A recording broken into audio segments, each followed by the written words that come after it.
मुतनाज़ा पैका तरमीम की मंजूरी के खिलाफ सहाफ़ी बिरादरी सरापा एहतजाज। कराची, इस्लामाबाद, लाहौर, पेशावर और कोयटा समेत छोटे बड़े शहरों में मुजाहरे और रैलियां।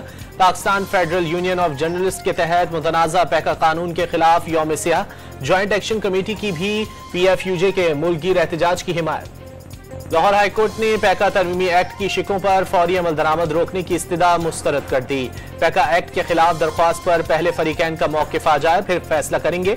जस्टिस फारूक हैदर के रिमार्क्स, फरीकैन से जवाब तलब।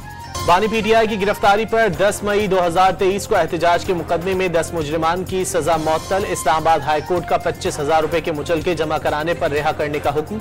ATC ने 22 नवंबर 2024 को मुलजिमान को मजमूई तौर पर 5 साल 10 माह कैद की सजा सुनाई थी। सुप्रीम कोर्ट में मिलिट्री कोर्ट्स में सिविलियंस ट्रायल के खिलाफ अपील पर समाअत। 9 मई और 16 दिसंबर वाले शहरियों में क्या फर्क है? जस्टिस मुसर्रत हिलाली का इस्तफसार। आर्मी एक्ट की शेक 21D1 कलअदम करार देने से Kulbhushan Yadav case military court में नहीं चल सकेगा। मुस्तकबिल में अगर कोई मुल्क दुश्मन जासूस पकड़ा जाए तो ट्रायल कहां होगा? जस्टिस हसन का इस्तफसार। 100 गुनहगारों को छोड़ने से ज्यादा गलत एक बेगुनाह को सजा देना है। जस्टिस जमाल के रिमार्क्स।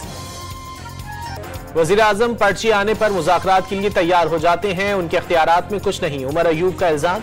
मौजूदा सियासी बहरान का तमाम तर जिम्मेदार साबिक chief election commissioner Sikandar Sultan Raja हैं। ऑपोजिशन लीडर का दावा, उन पर आर्टिकल 6 लगाने का मुतालबा। लाहौर में electric vehicle bus service pilot project का आगाज। मरियम नवाज ने मुल्क की पहली मुकम्मल EV बस सर्विस का इफ्तिताह कर दिया। 30 नशिस्तों वाली इलेक्ट्रिक बस में 80 मुसाफिरों की गुंजाइश होगी।